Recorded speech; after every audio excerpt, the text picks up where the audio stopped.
Good morning, everyone. My name is Yadagiri. I'm working as an assistant professor in the Department of Electrical Engineering in Millar Institute of Technology. So right now, I'm going to explaining about the one-up network theorem called as a Norton's theorem. So in the Norton's theorem, it is states that any linear bilateral two-terminal network consisting of more number of active elements and more number of passive elements, the whole network can be replaced by a single equivalent circuit consisting of a equivalent current source called as a Norton's current in parallel with the equivalent resistance called as a Norton resistance. So this is called as a statement of Norton's theorem. So once again I'm going to rewinding the theorem statement. Linear bilateral two-terminal network consisting of more number of active elements and a more number of passive elements, the whole network can be replaced by a equivalent circuit consisting of a equivalent current source called as a Norton's current in parallel with the equivalent resistance, so called as a Norton resistance. So this is the Norton's theorem statement. So coming to the which steps are involved to apply the Norton's theorem to the simple circuits or the networks. So first we are going to derive the we are going to design a Norton's equivalent circuit. So first step is we have to remove the load element from the load terminals, so which is replaced by a short circuit path. So again I'm going to explaining about the first step is to remove the load element from the network to the load terminals, so which is replaced by a load which is called as a short circuit path. So then after we are going to solve the total current of the network. Then after we'll get automatically short circuit current in that path.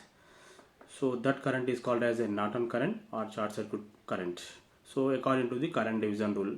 So why? Because first we have derived the or we have obtained the total current of the circuit. Then after, so by using the current divider rule, we'll get the Norton's current or a short circuit current.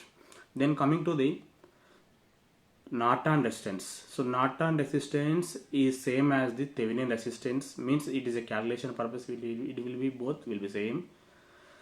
So the procedure for calculating the Norton resistance, now we have to remove the sources from the network. If they are mentioned in the network as a current source, that can be replaced by a open circuit path.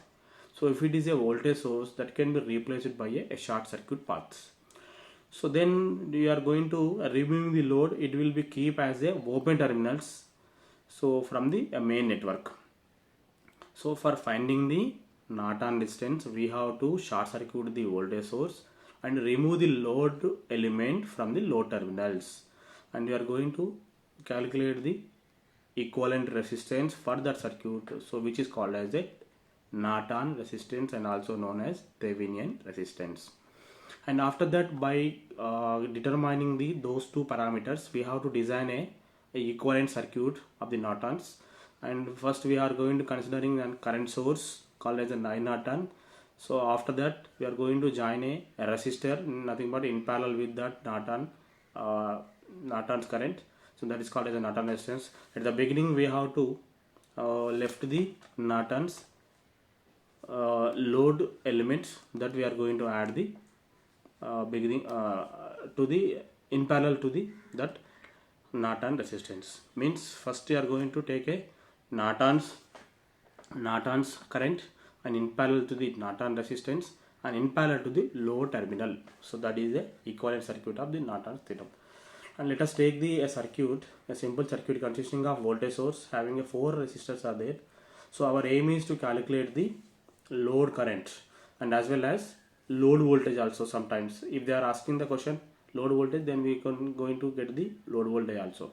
So first for finding the parameter, first which parameter for design a equivalent Norton circuit, the first parameter is a Norton's current and after that Norton resistance. Find the Norton's current or the short circuit current. The procedure is already told you at the time of beginning. So that is the first we have to remove the load resistance and then we have to short circuit that load terminal paths.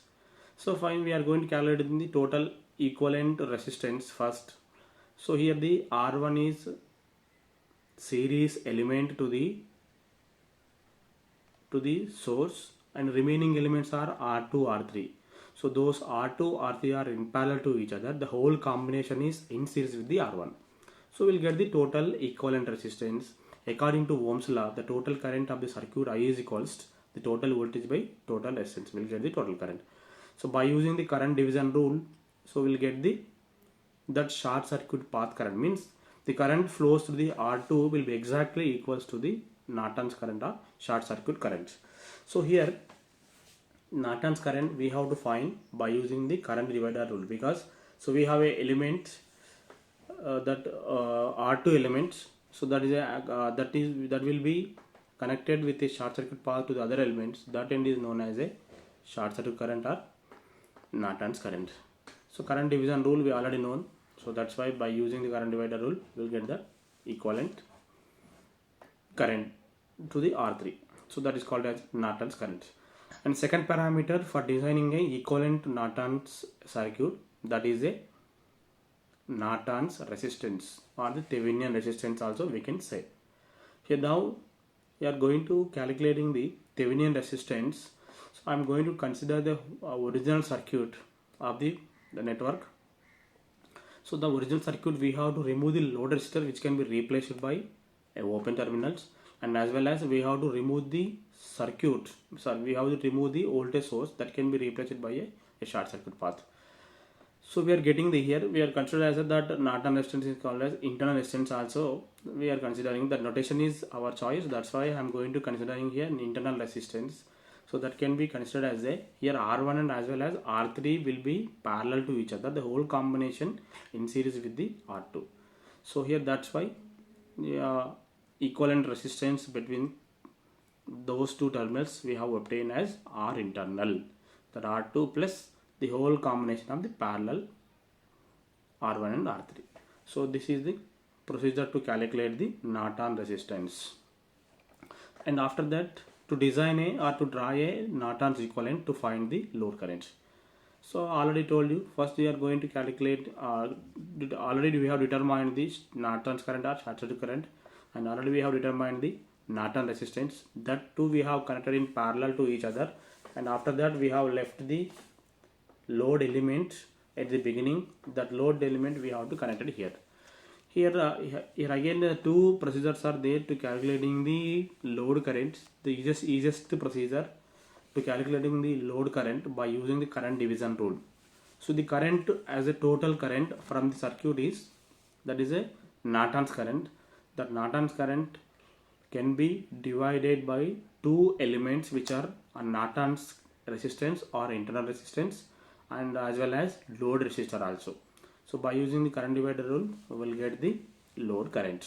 So total current into opposite resistance by total resistance. Now let us consider one problem by using the Norton's theorem.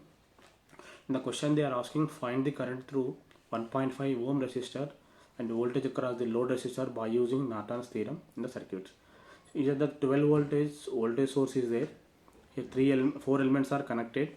So they are asking in the question the last element between the connected two terminals, AB terminals element, they are asking voltage across that element and as well as current through that element. That is our question. Again the same procedure for the theorem. That is again first we have to determine the Norton's equivalent circuit to the original circuit. So then how to calculate the Norton's equivalent circuit, or how to determine or how to design a Norton's equivalent circuit. First step is to find or to determine the Norton's current. So for finding the Norton's current we have to remove the load element from the load terminals, which is replaced by a short circuit path. So the first circuit diagram will show the like that, and after that we have to calculate the total resistance first. Why we need to calculate the total resistance? Why? Because we have to calculate the total current. According to Ohm's law, we can say that we can get total voltage by total resistance, and we'll get the automatically total current. So that's phenomena we have to calculate the first total resistance. So here the 2 ohm and as well as 6 ohm and 3 ohms are there. 6 ohm and as well as 3 ohms are connected in parallel to each other. The whole combination is in series with the 2 ohms. So we will get the total resistance of the circuit as 4 ohms.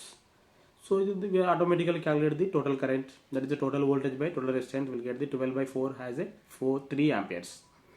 So by using the current divider rule, so that is the total current into opposite resistance by total resistance. So we have to determine the Norton's current, or the current flows through the 3 ohm resistor, which is both are same. So that's why by using the current division rule, so we'll get the Norton's current. This is the procedure to get the Norton's current. And other one is the Norton resistance is also there. So by using equivalent circuit or equivalent circuit, by using the main circuit, so we have to determine the Norton resistance. So then how to get the Norton resistance? I am going to considering the main circuit.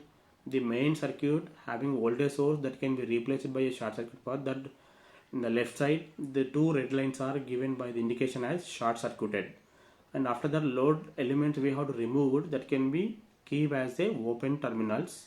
So here we are going to looking to the AV terminals. So we are approaching from the ending side to calculate the resistance of this particular circuit. For calculating the equivalent resistance or the Norton resistance or RAB resistance between the AV terminals, that's why we are going to looking for that two ends, and we are approaching the calculating the equivalent resistance from the ending end side, means it will be approaching from 2 ohm side. Here the 2 ohms and as well as 6 ohms are parallel, and the whole combination in series with the 3 ohms, and we'll get the equivalent resistance between the AB terminals, which is called as a Norton resistance. So to calculating these two parameters, we have to design a Norton's equivalent circuit.